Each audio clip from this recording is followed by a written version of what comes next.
معصوم کی ایک حدیث ہے کہ اگر کسی مرنے والے کے لیے 40 آدمی گواہی دے دیں، شاہد بن جائے، وٹنس بن جائے، تو چاہے وہ گناہ گار کیوں نہ ہو، اس کا عذاب دور ہو جاتا ہے یا کم ہو جاتا ہے۔ تو اب یہ سائن کرائے جاتے ہیں۔ اس کے علاوہ نماز جنازہ میں بھی، اب نماز جنازہ خواتین ہمارے یہاں بالکل نہیں پڑھتی ہیں، اس لیے ہم کو نہیں معلوم، لیکن نماز جنازہ میں بھی آپ گواہی دیتے ہیں۔ جو اصل حدیث آئی ہے وہ اصل میں نماز جنازہ کی گواہی کے لیے، اللہم انا لا نعلم منہ الا خیرا، اے خدا ہم اس مرنے والے کے بارے میں صرف ایک بات جانتے ہیں، یہ خیر۔ اچھا اب یہ الفاظ جو ہے نا عربی اور اردو، بعض اوقات یہ عربی اردو لفظ عربی کا ہے، اردو میں آ کے معنی بدل جاتے ہیں۔ خیر ہر ایک کو پتا ہے بہترین چیز، لیکن جب اس کی پلورل آپ بنائیں گے تو عربی میں تو وہ اچھی رہے گی، اردو میں بری ہو جائے گی۔ خیر کا پلورل ہے خیرات، اردو میں آپ خیرات کہہ دینا تو بھیک کے معنوں میں آتا ہے، عربی میں خیر کی جمع ہے خیرات، بہت ساری نیکیاں۔ تو خیر آپ گواہی دے رہے ہیں، اور یہ اکثر میں سنتا تھا کہ بہت سے لوگ نماز جنازہ کو اوائڈ کر رہے ہیں۔ کیوں اوائڈ کر رہے ہیں؟ کہا جی ہم تو مرنے والے کو جانتے ہیں، یہ تو خیر پہ نہیں تھا، یہ تو شرابی بھی تھا، ہم کو پتا ہے، یہ نماز بھی نہیں پڑھتا تھا، یہ بھی ہم کو پتا ہے۔ اب جو اس کے جاننے والے ہیں سب کو تو نہیں پتا نا۔ یہ عوامی غلط فہمی، کچھ چیزیں ایسی ہوتی، جیسے مجھے یاد ہے، اب تک یاد ہے، میرا بچپنا تھا، اب ہنسی آتی۔ اس وقت لوگ کہتے تھے بھائی یہ جو آج یہ مرا ہے نا یہ کوئی بہت گناہ گار لگ رہا ہے۔ بھائی آپ کو کیسے پتا چلا گناہ گار؟ کہا اس کی میت اٹھائی، بہت بھاری تھی، ہمارے کندھے ٹوٹ گئے ہیں، جا کے بام وام لگانا پڑے گی، میت بھاری ہے، دیٹ مینز یہ جہنمی ہے۔ ابھی سے ڈیسائیڈ کر لیا۔ میں نے کہا منکر نہ کہ، لیکن اب میں کسی نے بات کی، میرے 5ویں امام بہت زیادہ بڑھاپے میں، امام کا ویٹ بہت بڑھ گیا، بہت بڑھ گیا، طے شدہ بات۔ یہاں تک کہ راوی نے دیکھا کہ امام بیٹھ کے نمازیں پڑھ رہے۔ مولا آپ امام معصوم بیٹھ کے نماز پڑھ رہے؟ کہا جب سے میرے جسم پہ اتنا گوشت آیا مجھ سے کھڑا نہیں ہوا جاتا۔ اب یہ ساری اگزامپل اس لیے ہوتی کہ یہ معصومین قیامت تک کے مومنوں کے لیے رول ماڈل ہیں، تو دبلے مومن کے لیے بھی، اور جس کا ویٹ زیادہ ہے اس کے لیے بھی، اور گورے کے لیے بھی، اور کالے کے لیے بھی، اور زیادہ ہائٹ والے کے لیے، اور کم ہائٹ والے کے لیے، یہ ساری اگزامپل آپ کو ملیں گی۔ نویں امام کا کلر اتنا ڈفرینٹ تھا اہل بیت کے کلر سے، میں لفظ زبان پہ نہیں لانا چاہتا، توہین امام ہے کہ الزام لگ گیا کہ یہ تو اہل بیت کے گھرانے کے ہی نہیں۔ نواں امام آپ واقعات سنتے ہیں۔ تو خلاصہ یہ کہ میت کا وزن زیادہ ہے اس لیے بڑا گناہ گار، یہ کیسے پتا؟ اب یہاں پہ ایک شہادت نامے پہ دستخط کر دیے، کہا نہیں بھائی ہم نہیں کر سکتے۔ بہت محتاط کوئی بزرگ ہیں وہ کہتے ہیں ہم نہیں کر سکتے، لیکن بتا بھی نہیں سکتے کیوں نہیں کر رہے، ان کا اتنا کہہ دینا ہی بتانے کے لیے کافی ہے نا۔ اور کچھ تو کھل کے کہہ دیتے ہیں کیوں نہیں نماز نہیں پڑھ سکتے، کیوں نہیں پڑھ سکتے، یہ خیر کی گواہی۔ بھائی ہم کیسے گواہی دیتے ہیں جبکہ ہم گواہی اللہ کے پاس دے رہے ہیں، ہم کو پتا ہے کہ یہ آدمی خیر پہ نہیں تھا، گناہ گار تھا۔ اب یہ کیا چیز ہے؟ لیک آف نالج کہیے یا جہالت؟ آپ سے کس نے اس کے اعمال کے بارے میں گواہی مانگی؟ یہ آپ کی ذمہ داری ہی نہیں ہے نا، آپ سے یہ مانگا گیا ہے کہ آپ اس کے اعمال کے لیے گواہی دیں۔ کہ یہ ہے نا نماز جنازہ میں اللہم انا لا نعلم منہ الا خیرا، ہم گواہی دیتے ہیں یہ خیر پر۔ شہادت نامے میں بھی یہی گواہی ہے، خیر، نمازی کا لفظ نہیں ہے، یا یہ نہیں ہے کہ گناہ گار نہیں تھا، خیر پر۔ تو اپنے ذہن سے خیر کے ایک میننگ بنائے، خیر مینز نماز، روزہ، تقوی، پرہیزگاری، حجاب، یہ ساری چیزیں۔ عورتوں کا تو اکثر مسئلہ تھا کہ 90% جو میتیں آتی تھی بے حجاب عورتوں کی آتی تھی، جو وہ حدیث میں اکثر پڑھتا ہوں، میتیں آتی تھی ہماری عورتوں کی، اور وہاں فرشتے آسمان پہ پیٹ پکڑ پکڑ کے ہنس رہے ہوتے تھے۔ حدیث ہے نا ہدیۃ الشیعہ میں علامہ آقا مشکینی نے کہ معصوم رسول سے پوچھا، رسول نے پوچھا جبرائیل سے، جبرائیل ہم انسان تو کبھی ہنستے ہیں کبھی روتے ہیں، فرشتے تو انسان نہیں ہے نا، ان کی تو یہ حالت نہیں، لیکن کبھی فرشتے روتے بھی ہیں؟ کہا یا رسول اللہ 3 موقعوں پر، جن میں سے ایک وہی کربلا کا تھا کہ جب یتیم بچے کے تماچا لگتا ہے، وہ پوری ایک الگ مجلس، اور ہنستے بھی ہیں 3 موقعوں پر۔ ان میں سے ایک یہ بات تھی کہ پیغمبر نے کہا 3 بتاؤ، 3 کا وقت تو میرے پاس نہیں ہے۔ کہ پہلا موقع یہ کہ جب ساری زندگی بے حجاب گھومنے والی عورت اور اسے قبر میں اتارا جائے اور لوگ اعلان کریں بھائی محرم آ کے خالی دیکھ لیں اس کا چہرہ، نامحرم یہاں سے ہٹے جائیں۔ ارے بھائی جب یہ دیکھنے دکھانے کے قابل تھی، جب اس میں اٹریکشن تھا، جب کشش تھی، تو ساری دنیا دیکھ رہی، اور جب مر کے ڈیڈ باڈی خراب ہونے والی ہے، شاید رشتہ دار بھی دیکھنے کو تیار نہ، تو اتنا حجاب لے کے واپس آ گئے۔ فرشتے ہنستے، فرشتوں کا ہنسنا۔ خیر، تو اب یہ ہے کہ جی وہ تو بے حجاب عورت ہے، ہم کیسے گواہی دیں؟ تو سوال یہ پیدا ہوتا ہے آپ سے کس نے اس کے اعمال کی گواہی مانگی؟ نہ نماز میں اعمال کی گواہی ہے، نہ شہادت نامے میں خیر کی گواہی۔ اور خیر کسے کہتے ہیں؟ زیارت جامعہ، امام زمانہ کی ملاقات سید رشتی سے ہوئی تھی نا، مفاتی میں واقع ہے، لسٹ میں جا کے چیک کر لیجیے۔ اور سید رشتی بہت بڑی مصیبت میں پھنس گئے تھے، دشمنوں کے علاقے میں تھے، جان خطرے میں تھی۔ امام نے کہا 3 کام کرو تو ہم تمہاری ہیلپ کریں گے، نماز شب پڑھا کرو، زیارت عاشورہ پڑھا کرو، اور زیارت جامعہ پڑھا کرو۔ زیارت جامعہ جو one of the most authentic زیارت ہے، اسے شیخ صدوق نے من لا یفرح الفقیہ میں بھی لکھا ہے، اور شیخ طوسی نے تہذیب میں بھی، ہماری حدیث کی 4 میں سے 2 کتابوں میں آئی۔ تو اس میں ایک جملہ ہے نا اہل بیت کے بارے میں کہ اذا ذکر الخیر کنتم اولہ واصلہ وفرعہ ومعدنہ ومنتہاہ ومبدأہ، اے اہل بیت جب خیر کا ذکر ہوگا تو خیر تو آپ ہیں، اول خیر بھی آپ ہیں، آخر خیر بھی آپ ہیں، اصل خیر بھی آپ ہیں، فرع خیر بھی آپ ہیں، معدن خیر بھی آپ ہیں، منتہا خیر بھی آپ ہیں، سارا خیر آپ پہ ختم ہوتا ہے۔ خیر کا مطلب ہے آل محمد کی ولایت و محبت کا ماننے والا ہے، یہ گواہی آپ کو دینا ہے۔ نمازی ہے کہ نہیں یہ آپ کا مسئلہ نہیں ہے، بے حجاب ہے کہ حجاب کرتی ہے یہ آپ کا مسئلہ نہیں ہے، شرابی ہے کہ بچتا ہے یہ آپ کا مسئلہ نہیں، آپ سے پوچھا ہی نہیں جا رہا، اللہ جانے، منکر و نکیر جانے، مرنے والا جانے، آپ سے صرف یہ پوچھا جا رہا ہے مرنے والا محب اہل بیت تھا، علی والا تھا، مانتا تھا اہل بیت کو؟ اگر مانتا تھا تو آپ یقین سے کہیے کہ اللہم لا نعلم منہ الا خیرا، ہم گواہی دیتے ہیں کہ واقعا سچا محب اہل بیت ہے، یہ گواہی مانگی جا رہی ہے، اور یہ گواہی دیجیے چاہے اعمال اس کے کچھ ہی کیوں نہ ہو، اعمال کا معاملہ اس کا اللہ کا اور کرامن کاتبین اور منکر و نکیر کا ہے۔ تو اب یہ اتنی بڑی ایک لا علمی کہیے، جہالت کہیے، غلط فہمی کہیے، اور یہ پیدا کہاں سے ہوتی ہیں؟ یہ چیزیں یہ پیدا ہوتی ہیں حسینی اسلام اور یزیدی اسلام کو اگر آپ وہ فرق مٹا دیں۔ وہ فرق کیا ہے؟ پہلی بات، اگر آپ دیکھیں گے یہ جتنے یزیدی لشکر کے لوگ میدان کربلا میں تھے یہ سب پکڑے گئے تھے نا، مختار نامہ، اگر آپ لفظ سب تو ذرا زیادہ ہو گیا لیکن میجورٹی ان کی پکڑی گئی تھی، ایک آدھی وہ بچ کے نکل پایا تھا لیکن میجورٹی پکڑی گئی تھی، خاص طور پہ جو ٹاپ پہ جتنے ہیں، ابن زیاد ہو کے، ہمارے ساتھ ہو کے، ہرمولہ ہو کے، شمر ہو کے، خولی ہو، وہ 5 کٹے سر جو 9 ربیع الاول کو بھیجے گئے، تو جب یہ لوگ پکڑ کے لائے جاتے تھے دربار میں تو مختار ان سے یہ ضرور پوچھتا تھا کہ کربلا میں تم نے کیا کیا۔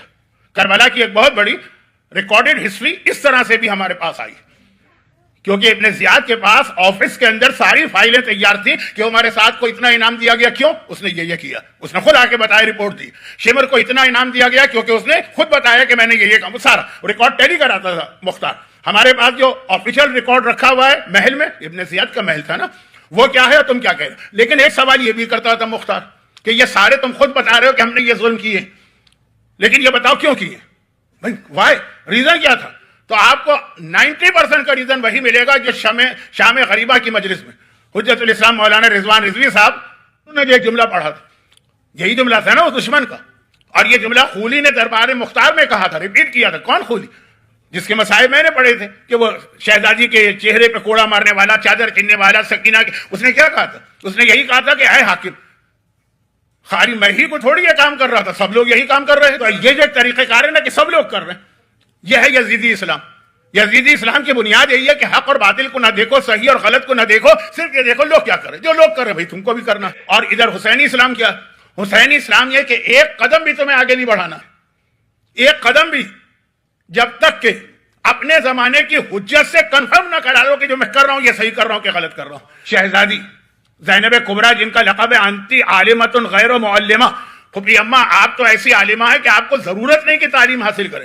گھر کے چوتھے امام نے یہ جملہ کوفے میں کہا تھا، لیکن جس دن یہ جملہ ارشاد فرمایا اس دن نہیں، زینب ہمیشہ سے اس منزل علمی پر، اور اتنا معمولی شرعی مسئلہ نہیں جانتی جو ہمارے یہاں مدرسے کا ایک چھوٹا سا طالب علم بھی جانتا، ایک گریڈ 5 گریڈ 6 کا اسٹوڈنٹ بھی جاتا ہے۔ جب جان خطرے میں ہو تو تمام واجبات معاف ہو جاتے ہیں، حتیٰ نماز تک ساقط ہو جاتی ہے، حتیٰ روزہ تک۔ نماز کا صرف یہ ہے کہ اللہ اکبر کہہ دیں اور مر جائیں، وہ جو شیر نے کھا لیا تو ٹھیک ہے لیکن اللہ اکبر کہہ کے، لیکن باقی روزہ تو ہر ایک کو پتا۔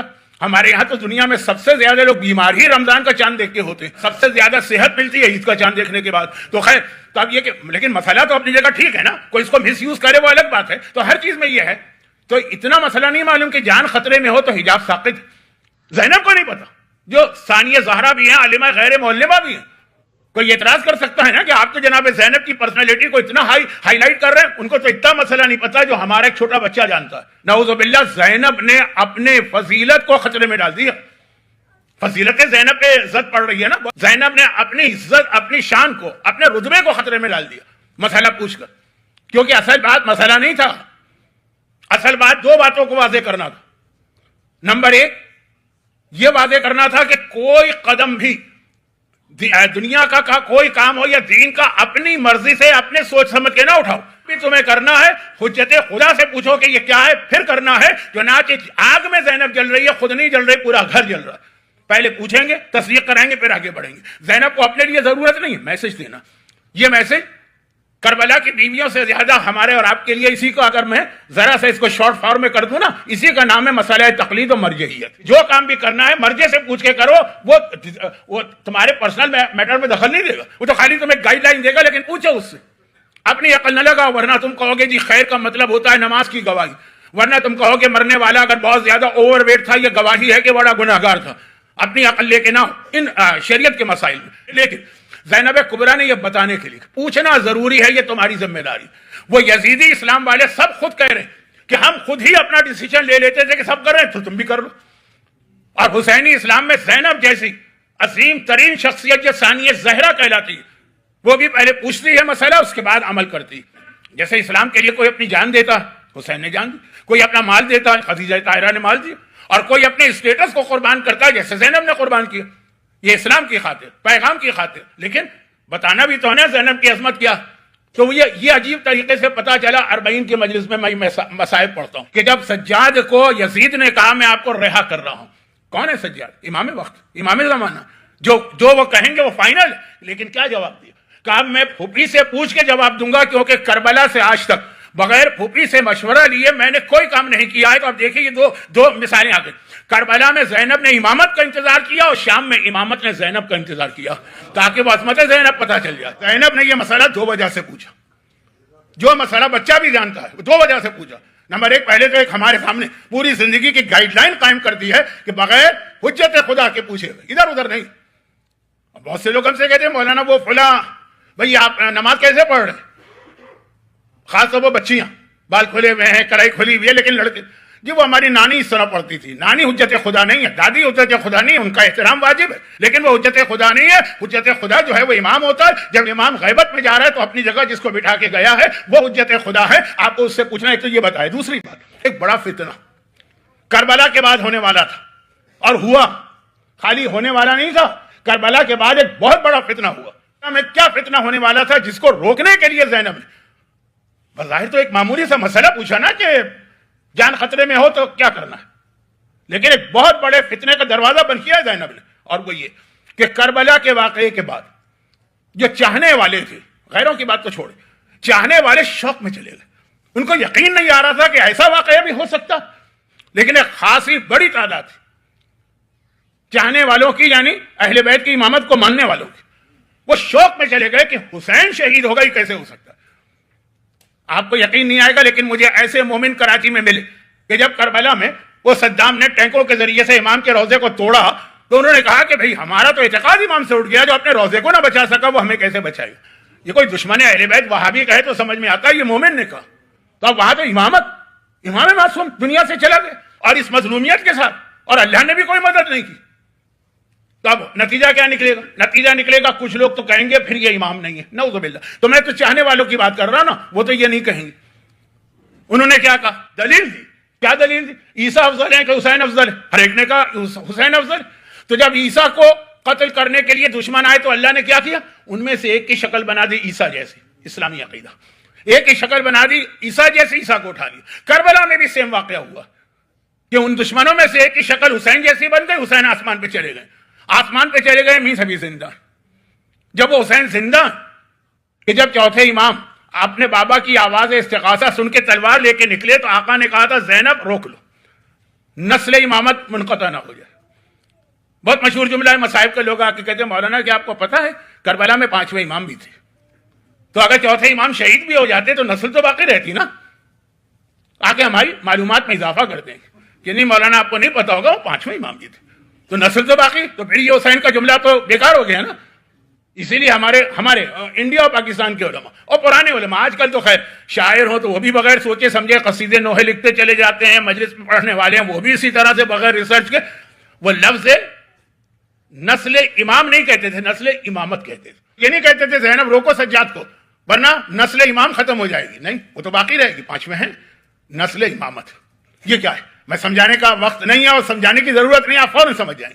چوتھے امام فرض کیجئے شہید ہو جاتے باپ کے سامنے نا، تو پھر امام حسین بعد میں شہید ہوتے، تو 5ویں امام کیا ہوتے؟ چوتھے بن جاتے، چھٹے امام 5ویں بن جاتے، 12ویں امام 11ویں بن جاتے، امامت 11 پہ رکتی، 12واں کہاں ہوتا؟ اور پیغمبر کی پہلے دن سے حدیث ہے کہ 12 تو ہونا لازم ہے، وہ 12 گھٹ کے 11 رہ جاتے اگر چوتھے امام پہلے شہید ہو جاتے۔ وہ امامت ہے، امامت کا سلسلہ کٹ جاتا۔ ذرا سوچئے نا کہ 12 کے بدلے اگر 11 ہو جائیں تو پورا عقیدہ ہی ہمارا دھڑام سے گر رہا ہے، جو پیغمبر کی حدیثوں بے حدیثیں 12 تو اہل سنت بھی ماننے لگے 12، ابھی تو ہم ان سے کہتے ہیں اچھا اپنے 12 کے نام تو بتاؤ، کیونکہ 12 کی حدیث وہ بھی مانتے ہیں. تو چوتھا امام، نسل امام ختم نہیں ہو رہی ہے، 5واں موجود ہے. امامت کا سلسلہ کٹ رہا ہے، وہ 12 کے بدلے 11 رہ رہے ہیں، اس لیے بچایا گیا. لیکن باقاعدہ ایک فرقہ بنا کربلا کے بعد جس نے یہ کہا کہ حسین کیسے شہید ہو سکتے ہیں، اگر عیسیٰ کو اللہ بچا سکتا ہے تو حسین تو عیسیٰ سے افضل ہے، اللہ نے بچا لیا. اگر بچا لیا تو وہ زندہ، اور اگر وہ زندہ ہے تو اس کا مطلب کیا ہوا کہ بعد والے امام کی ضرورت ہی ابھی نہیں. جب یہ شہید ہوں گے، جیسے 12واں زندہ ہے نا، تو اب 13واں کوئی نہیں آ سکتا. تو اب جب تک حسین زندہ ہے تو اس کے اندر انہوں نے ایک تو امامت کو روک دیا، دوسرے چوتھے امام کو نعوذ باللہ نعوذ باللہ نعوذ باللہ جھوٹا قرار دے دیا. چوتھے امام کہہ رہے ہیں میں امام ہوں، اور یہ لوگ کہہ رہے ہیں کہ ابھی تم امام بن ہی نہیں سکتے، ابھی تو تمہارا بابا زندہ. اب اس فتنے کی جڑ کاٹنا ہے زینب کو، اور شام غریبہ ہی جڑ کاٹ دی. شام غریبہ ایک جملہ زینب کا کافی تھا اس فتنے کے خاتمے کے لیے. اگر یہ جملہ نہ ہوتا تو فتنہ بہت بڑھتا، کیونکہ عام مومنین کی سمجھ میں بھی یہ دلیل آ جاتی.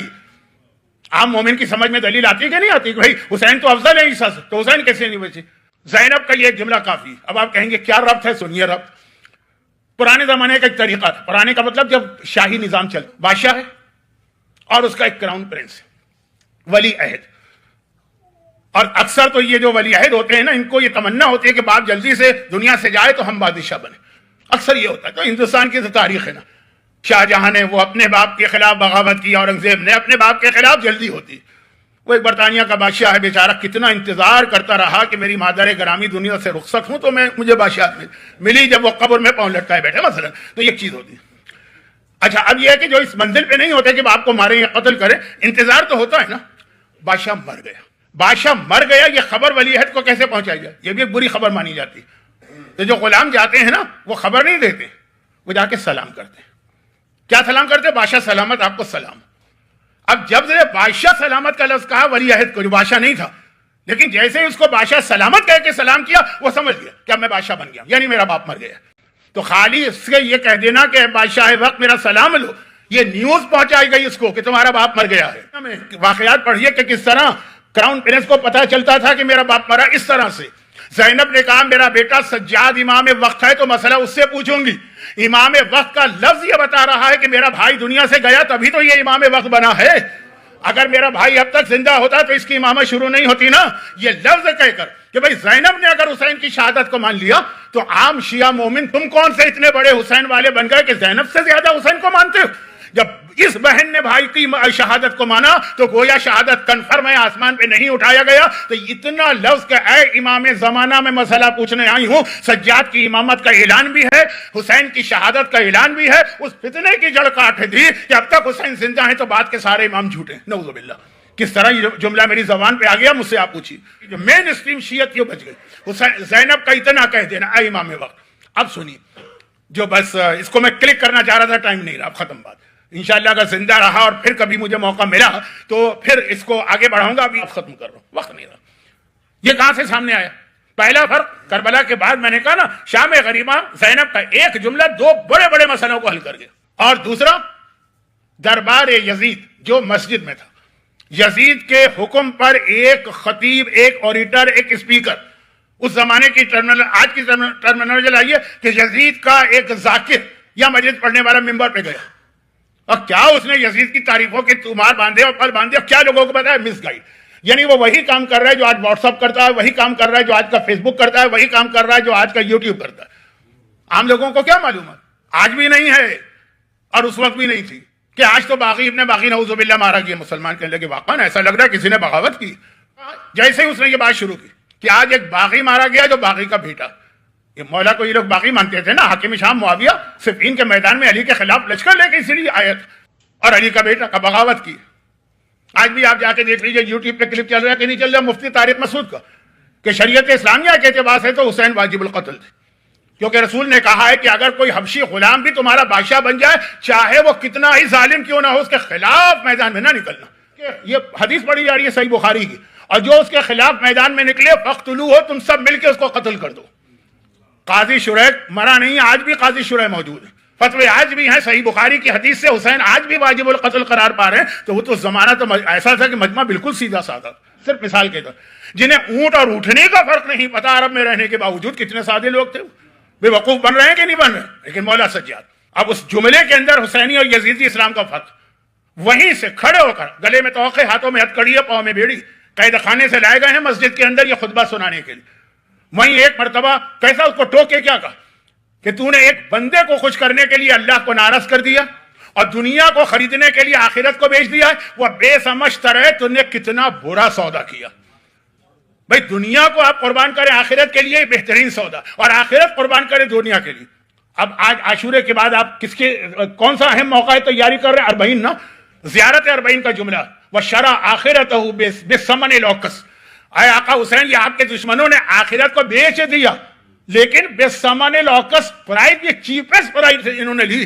بھئی بیچنا ہی تھا آخرت کو تو بڑی پرائز لیتے. یہ زیارت اربعین جو مومن کی پہچان ہے اس کا جملہ. تو آقا سجاد نے بتایا کہ جو دنیا کو خوش کرنے کے لیے غلط بات کرتا ہے وہ یزیدی اسلام، اور جو اللہ کو خوش کرنے کے لیے حق بات کہتا ہے وہ حسینی اور قدیری اسلام ہے. آج بھی آپ کو ملے گا منبر پہ بہت سے جانے والے جو ہیں آپ کو ایسی باتیں بتاتے ہیں کہ آپ خوش ہو جاتے ہیں، چاہے وہ دین کے خلاف ہو چاہے مذہب کے خلاف.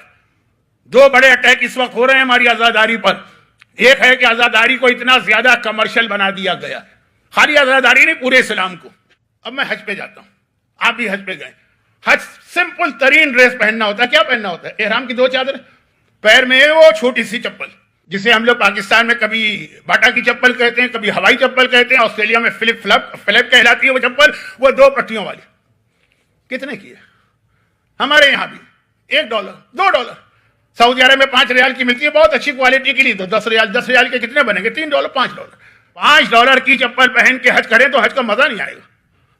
یہاں پنجاب کا کوئی مومن ہے تو ایک لفظ ہے پنجابی میں چس آنا. حج کا تو چسی اس وقت آئے گا کہ $5 کی نہیں. لاسٹ ایئر کی میں بات کر رہا ہوں، امیزون کے اوپر میں نے وہ چپل بکتے ہوئے دیکھی تھی. اس کی پرائس تھی 5000 ریال یعنی $2000. وہ چپل جو 3 دن کے بعد اٹھا کے کوڑے میں پھینکی جاتی، گھر میں کوئی نہیں پہنتا، مگر وہ 2 دن جو چپل احرام میں پہنی جائے گی جو سادہ ترین ہونی چاہیے وہ $2000 کی ہے. بفرق ایک برانڈڈ کسی کمپنی کا نام آ گیا بس اس کی قیمت کہیں آپ کو معلوم ہے، مجھ سے زیادہ آپ جانتے ہیں. میں ٹھیک ٹھاک لباس پہنوں تو یہ سستا ہے، ذرا سے یہاں جین کو پھاڑ لے کوئی کمپنی تو کتنی قیمت اس کی بڑھ جاتی ہے. تو ایک طرف تو پورا ماحول اتنا کمرشل کیا جا رہا ہے جس میں آزاداری بھی آ گئی نہیں، اور دوسری جانب مس گائیڈ اتنا کیا جا رہا ہے اسی آزاداری کو. صحیح لوگ بھی ہیں، غلط لوگ بھی، لیکن جو عوام کو خوش کرنے کے لیے ممبر سے بات کر رہے ہیں وہ یزیدی اسلام، دل سے یزیدی نہیں، دھوکے میں آ گئے، لیکن کام وہی کر رہے ہیں. پبلک خوش ہو جائے. جو اس خطیب نے کیا، مولانا کا جملہ یہ تھا کہ تو نے بندوں کو خوش کرنے کے لیے اللہ کو ناراض کیا. وہ آپ کو جنت کا ٹکٹ دے کے جائے گا جس کے بعد نہ نماز کی ضرورت ہے نہ روزے کی ضرورت. مجھے جو الہ آباد سے پیغام ملا وہ یہی تو ملا نا. ایسا مومن آپ جنت میں پہنچ جائیے، نہ نماز پڑھے نہ روزہ رکھے نہ حجاب کرے، شراب بھی پیے، سور بھی کھائے، باقی گناہ بھی کرے، جنت میں پہنچ جائے. پہنچے گا اگر مومن ہے، لیکن پہلے سزا برداشت کرے. تو اب یہ جو سجاد کا چھوٹا سا جملہ تھا توق اور ہتھکڑی کے ساتھ یہ بتایا سجاد نے کہ یہ ایک دوسرا فتنہ تھا جو کربلا کے بعد شام میں ہمارے سامنے آیا، ممبر سے لوگوں کو مس گائیڈ کرنا. اس معاملے کو سنبھالا کہ نہیں سنبھالا نا اہل بیت نے. کیسے؟ یزید نے 1 سال بعد صحیح کیوں ان کو رہا کیے؟ خود شام کے نوجوان یزید کے خلاف ہو گئے تھے کہ انہیں رہا کرو، ہمیں تو پتہ ہی نہیں تھا کہ یہ کون ہے. بھئی یہی لوگوں کو ایجوکیٹ کرنا، یہی لوگوں میں اویئرنیس پیدا کرنا، یہ ہے کربلا کے بعد سجاد کا امتحان. حسین کا کام ہے قربانی دینا، سجاد کا کام ہے اس قربانی کا میسج لوگوں کو پہنچا کے انہیں چینج کرنا. یزید نے خوشی سے رہا نہیں کیا جب اس کے محل کو شام کے اپنے نوجوان جو اس کی محبت میں پالے گئے ہیں بچپنے سے وہ اس کے اگینسٹ ہو گئے. یہ ذمہ داری پھر ہماری اور آپ کی بنتی ہے. اور اس فتنے سے دیکھیں آپ کو خود لگا ہوگا آخر میں بات میں نے بہت جلدی مکمل کر لی. میں بہرحال